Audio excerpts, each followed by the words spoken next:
Blog Talk Radio.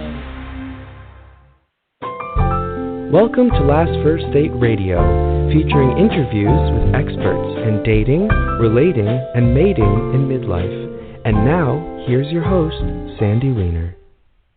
Hello and welcome.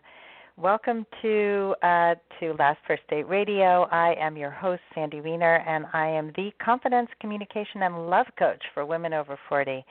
Every Tuesday, I interview top experts and cutting-edge authors who teach you how to attract and sustain healthy relationships. And today, I'm going to be speaking with author and trial lawyer turned mediator, Douglas Noll, about how to calm an angry person in 90 seconds or less. And this is an amazing skill, ladies and gentlemen who are listening.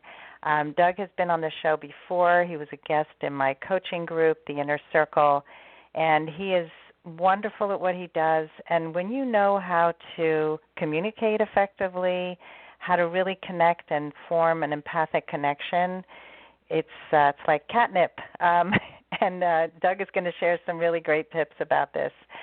So I just want to say that my whole stand is to help women value themselves. And right now I'm delivering a 3-part video training in my group, which is called Your Last First Date. So join my group and you'll be able to access all 3 parts of the training.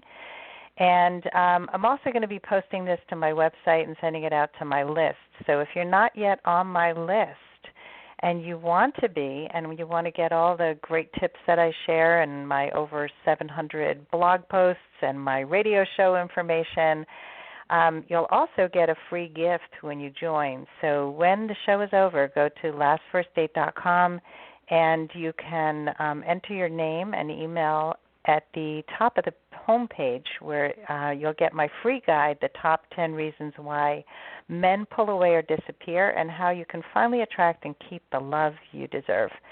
And I want you to really stop sabotaging your love life and start taking back your control by being a true woman of value.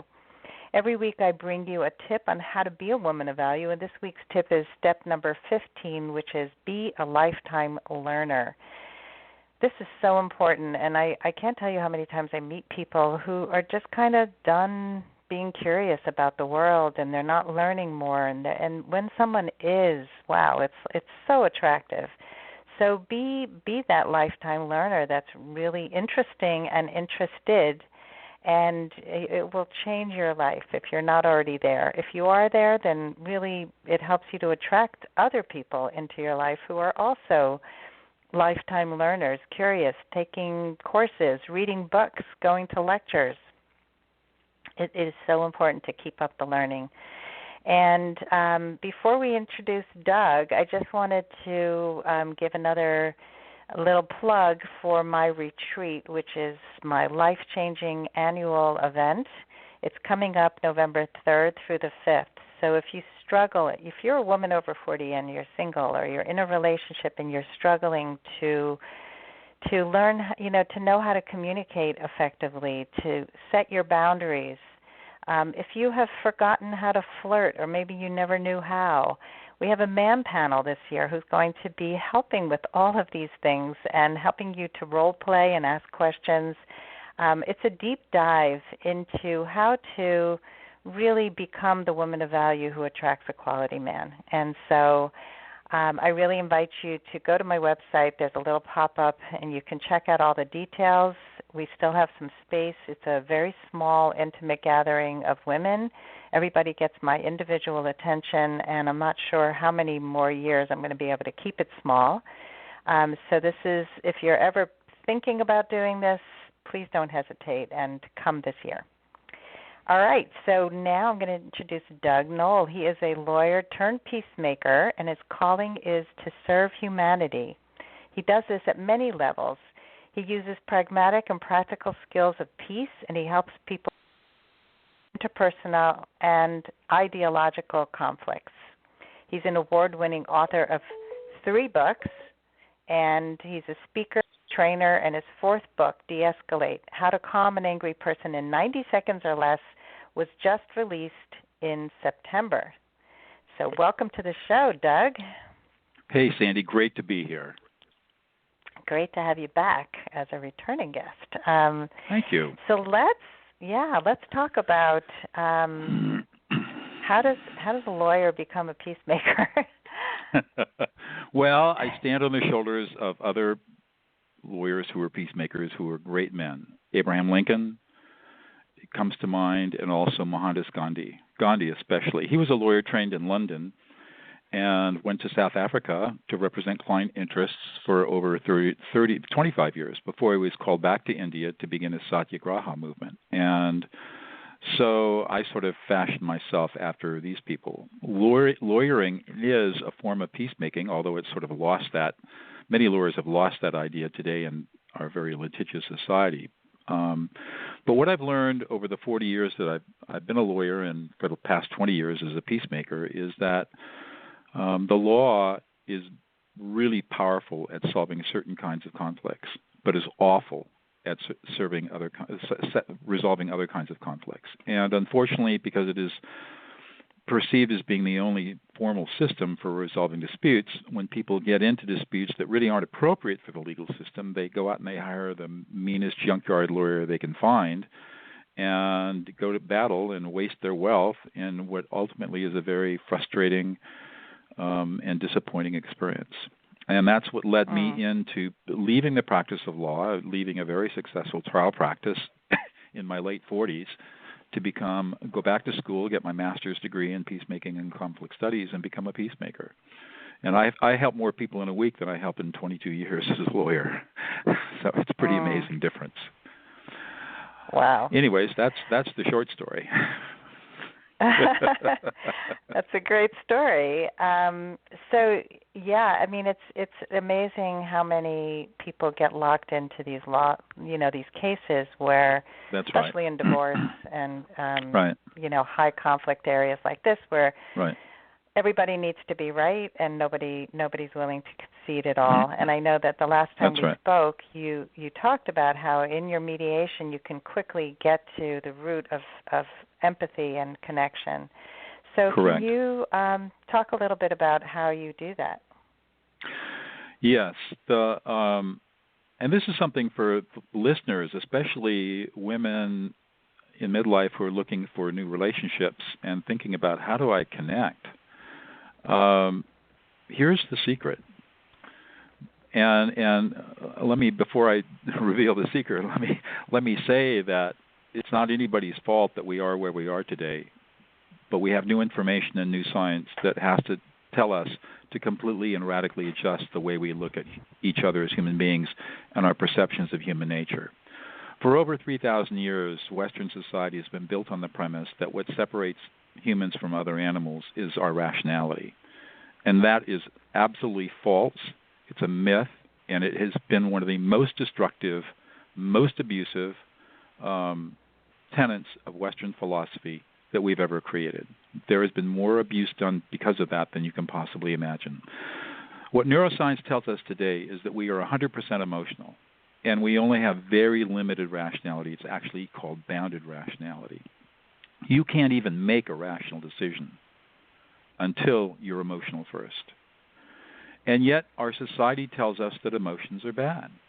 As a 2-year-old boy, I skin my knee, I cry. I'm told, don't be a sissy. Don't be a man. Grow up. Don't cry. I'm being told that emotions are bad. And all that does is malform my brain. It misprograms my brain. Brains are designed to be emotional. So, and that's the great secret. And what I have learned in my work and in my research, talk about being a lifelong learner, is that I'm a lay student of neuroscience. What I have learned in my practice as a mediator and peacemaker, and what I have subsequently supported with science, is that a very simple shift of how we look at things, look at people, can yield amazing results in relationships. I mean, it's magical. And the steps are this. Number one, you're dealing with any this can be a positive emotion, it can be a negative emotion, it can just be talking to somebody and really trying to connect with them. But the first thing you do when you want to create this deep connection is you ignore the words. The words for the next 90 seconds have no meaning. So let's take a casual situation, not something that's intense, and you're having lunch with, let's say it's a woman, and you're having lunch with a guy that you're kind of interested in, and he's talking. You ignore his words. You're not ignoring him as a person, but you're ignoring what he's saying just for this 90 seconds, and focus only on what his emotional experience is in the moment. What is he experiencing emotionally? And guys have emotions, believe it or not. Just like every human being has emotions. And what we need to do is tune in to what those might be. And we're really good, as human beings, we're really good at guessing what other people's feelings are if we simply pay attention. We can do it automatically, really. Our brains are hardwired for this. So we guess at the feelings and emotions, and then you tell him what he's feeling. You'll say, hey, Tom, you're really frustrated. You're really angry. Or, hey, that sounds like you're really excited about that. That's really making you happy. You're really turned on and can hardly wait to make this happen, and you want to share it with everybody.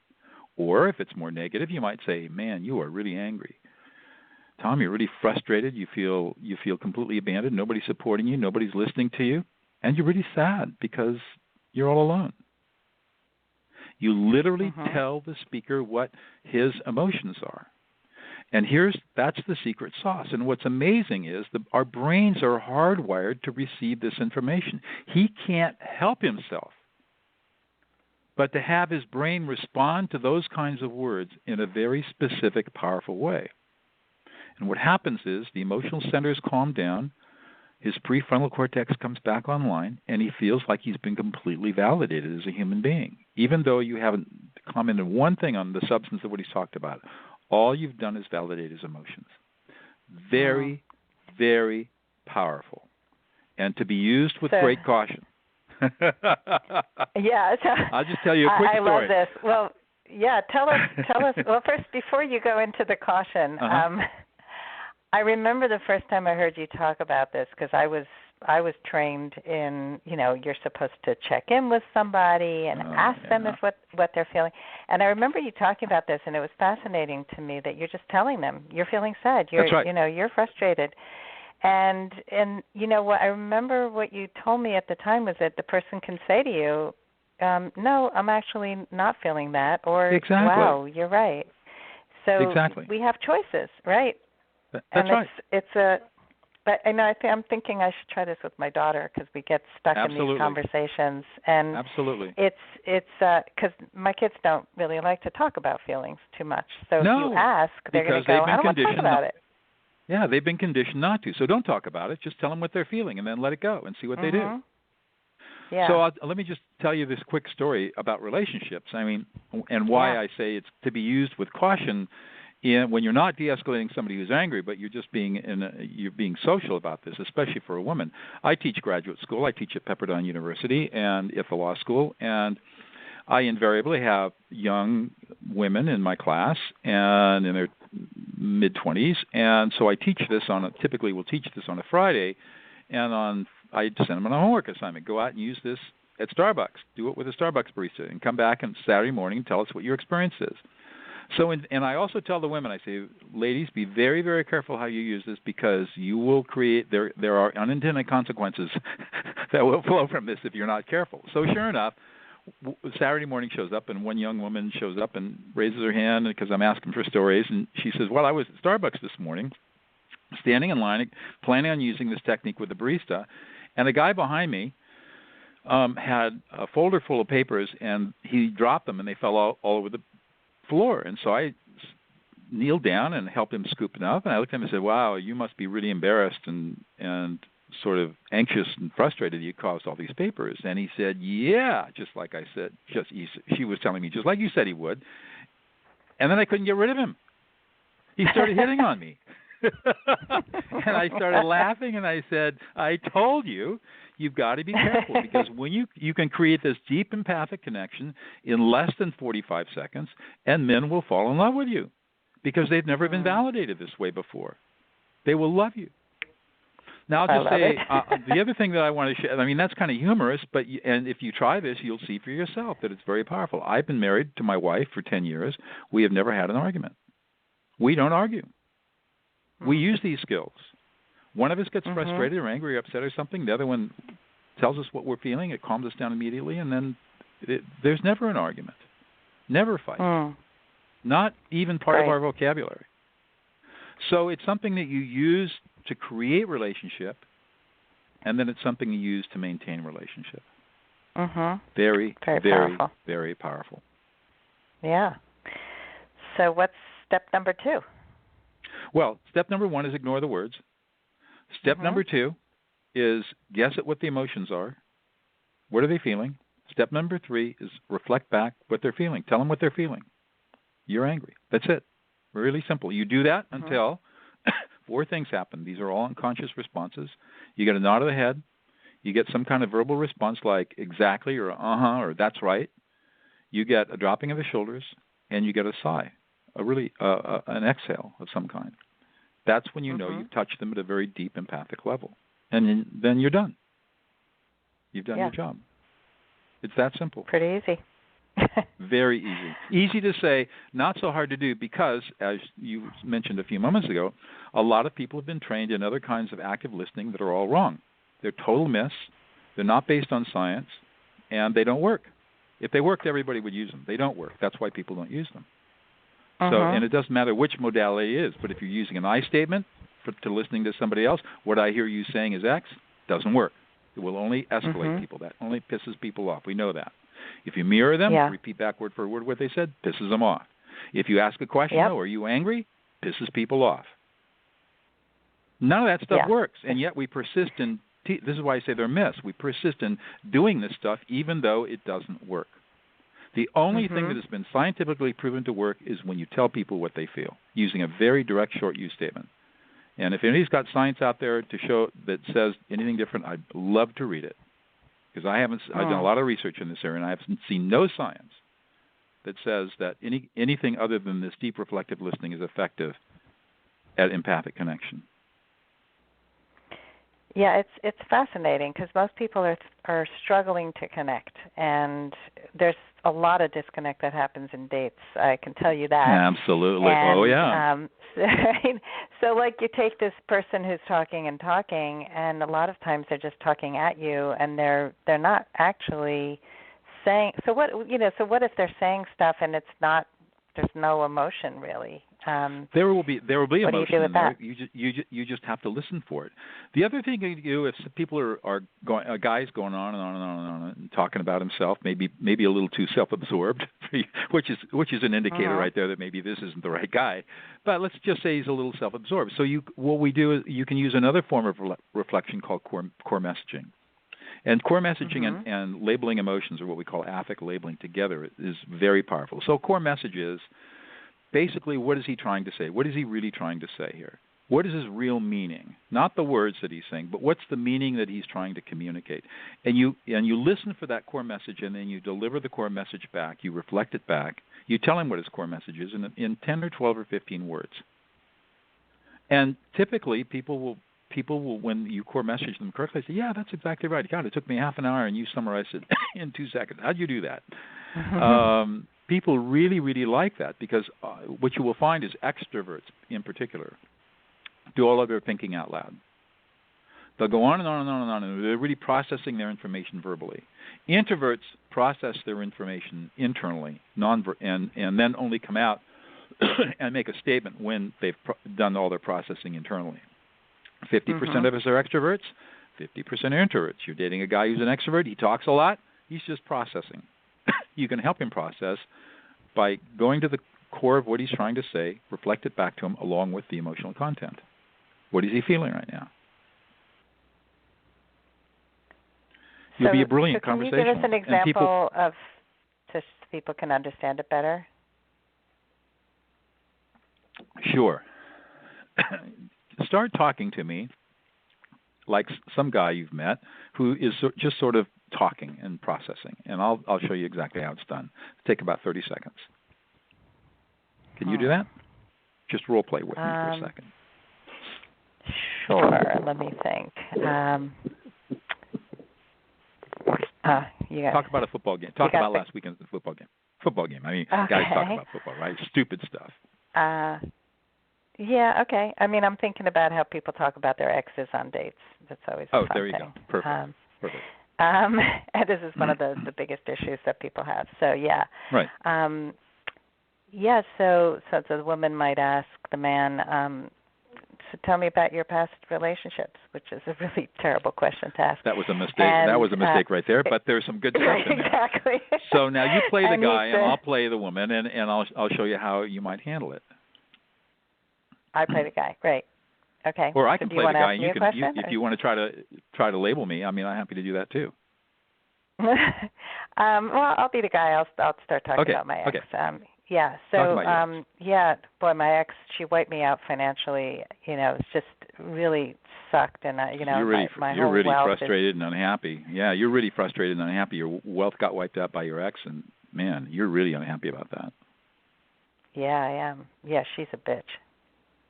Yeah, she is really. You feel like you've been completely unsupported, and you've been betrayed, and it's really made you anxious and sad, and you have a lot of grief around it because you've trusted somebody who betrayed you, and it's just really tough for you.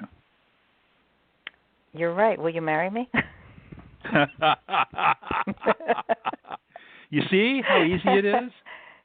Yeah. But so then what happens? You've just you've empathized with this guy who's kind of a jerk. I mean, he's bad-mouthing his ex. So, right. He's got unfinished business, but now you've empathized with him and you've made a connection.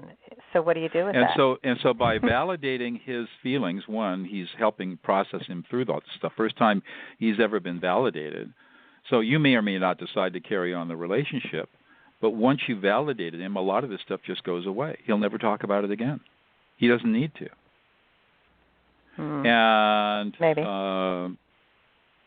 Well, oftentimes you're right. Maybe if he persists on it, he's obviously not the guy you want to be involved with. But a lot of times people say the same things over and over again. It's called blocking, because their emotions on this, whatever the topic is, are not being validated. And once you validate them, the blocking goes away and it just disappears. Happens a lot. Mm-hmm. So where do you go? Where do you go next? So you say that. So you have, that's right. I mean, exactly. It's exactly how I feel. I said, well. So then the next question would be, you just asked a bad question. So, well, what would a successful relationship look like to you? Mhm. Right. How do you? So and then you get into that conversation, and then you start talking about that. And I said, so you'd be really excited about, a relationship where there was love and appreciation and respect and dignity. And I mean, you can just label the emotions, reflect back the feelings, and you never have to comment on the substance of what's being said. You only comment on the emotional experience, and you reflect it back. Yeah. Now, here's a really cool thing that happens. Pardon me now? That's a great way to redirect the conversation, so you're not going to be mired in the muck, because that's not very beneficial. Yeah. That's right. And here's the thing that's really cool. When you do that as a listener, a couple of things are happening to you that are really powerful. One, you are completely protected from whatever garbage is coming out of the other person's mouth. Because when you're focusing on their emotions, you don't have any room to be triggered by any of their words. That's why we ignore the words, number one rule. Number two, when you are listening to somebody at this level, you become egoless. You go into a transcendent state. It's really a spiritual practice in many ways. And you become an egoless, so that your ego is no longer involved in the conversation. You're just there listening with compassion. And it happens automatically. You don't have to work at it. It just happens, as long as you focus on the emotions. And the third thing that happens is you're reprogramming your brain.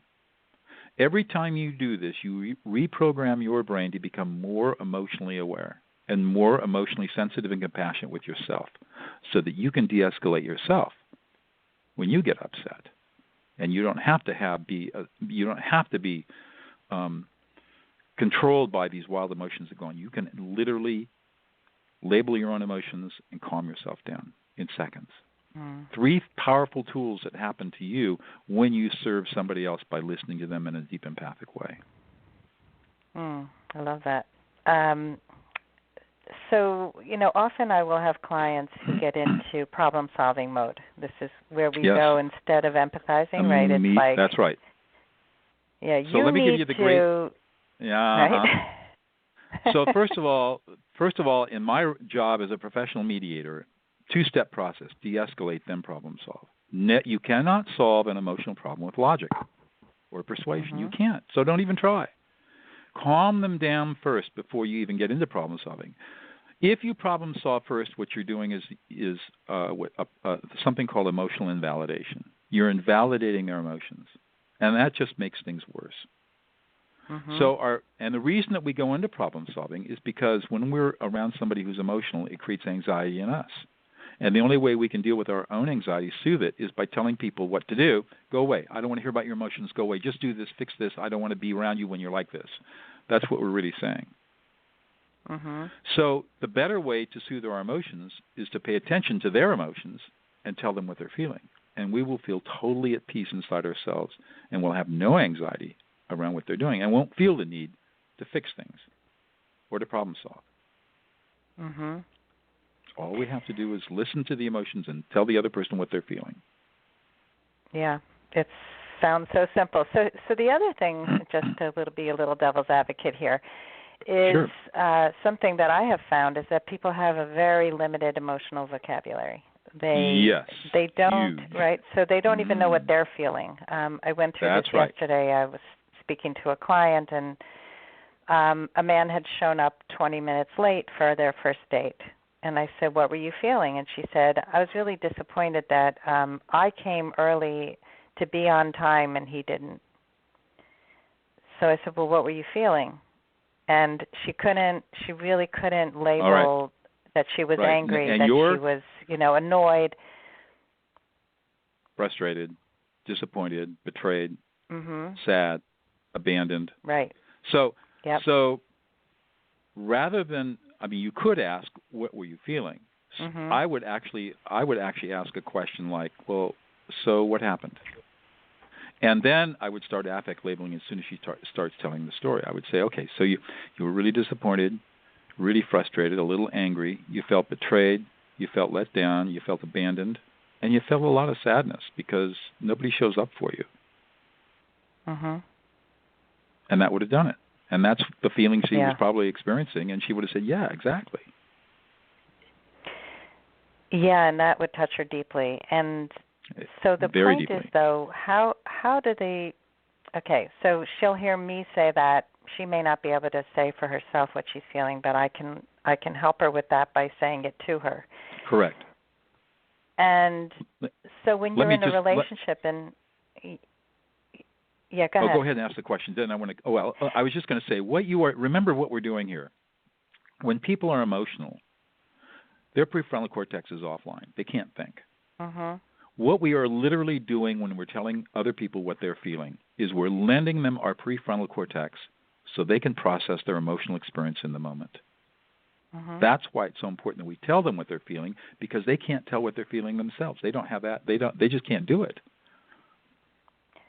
Right. So I hear that, and that's very true. And when she's on the date and he showed up 20 minutes late and she was waiting for him, what can she do in that moment instead? Because she was just tolerating it and being kind of trying to be the good girl and be quiet and just smile.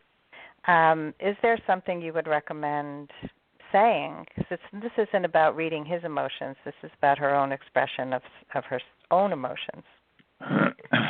So it's always contextual, of course, but there are different things that she can do. If this is a first date situation, the first thing she's going to want to find out is what caused the problem.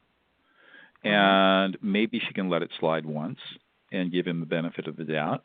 If this is a recurring problem, then and she wants to invest in the relationship, then there has to be some problem solving. And so at an appropriate time, she should invite a conversation around if a time is set for us to be somewhere, what does that mean to you and what is important to you?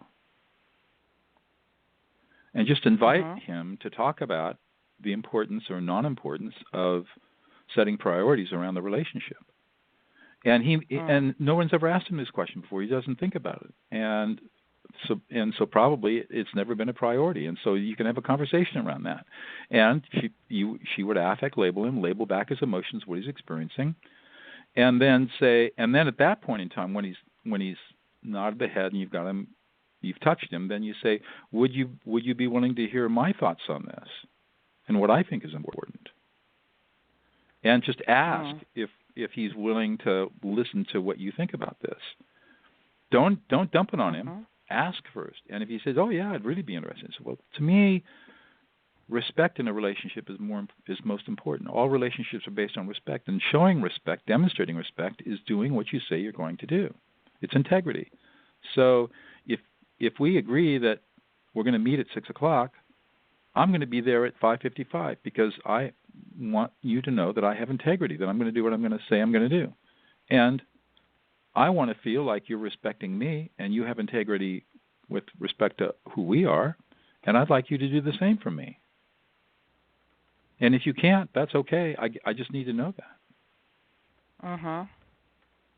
And there you go. Totally non-confrontational, totally no drama. It's just explaining what your needs are, asking for your needs, asking whether or not he can meet your needs, and if he can, he can, and if he can't, he can't. And then you can make your own decision. Yep.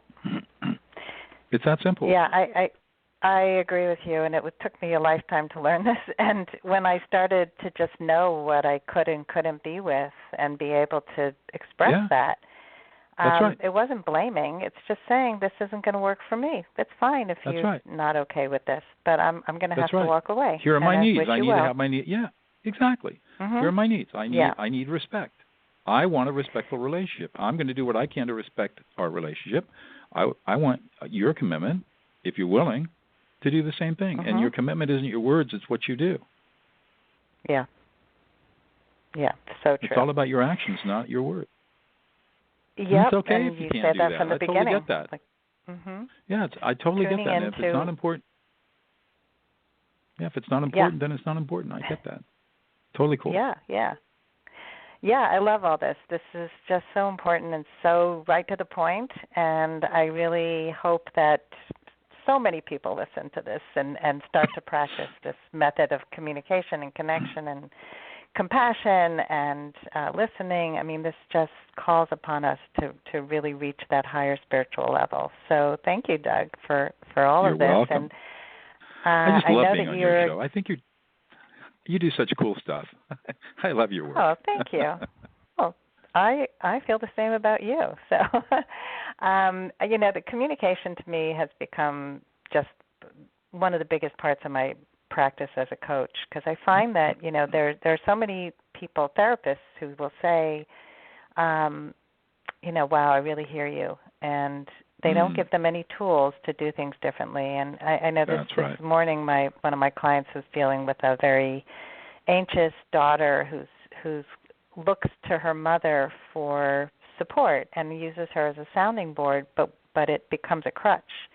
And so we were discussing ways to stop that relationship, to make it different, to really change up how she relates to her daughter. And, we were talking about how ineffective so many counselors and therapists and coaches are, because they're not giving these tools. And we need to have a new tools in our toolbox. It's just really, really important. Just to say, I hear you is not enough. That's right. It's totally not enough. Whenever you use an I word, it's all about you. Yeah. And your self-soothing. Yeah, and it's never about the speaker. Exactly. That's why when you're listening, it always has to be a you statement. You are. Yeah. You the same thing what we were talking about. Sorry. I was just going to say, you have to be reflecting from the speaker's point of reference, and the only way to do that is to use a you statement. Yeah. So the last thing I want to say, and then I want you to tell people how to get your book, is that we were talking about the worry. This was what the whole discussion was about. I'm so worried about you. I'm worried about him. I'm worried about you. And worry is really about yourself. It has nothing to do with the other person. And I remember this epiphany I had. My mother said, I lost sleep last night worrying about you. And I was like, oh, so now it's my responsibility to worry about you because you lost sleep. Like, huh? This is not about me. Anyway, so let's talk about how people can get your new book.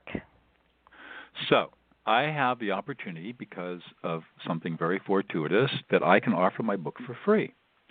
If people are willing to pay the shipping charge, I fulfill through Amazon. The Amazon price is $11.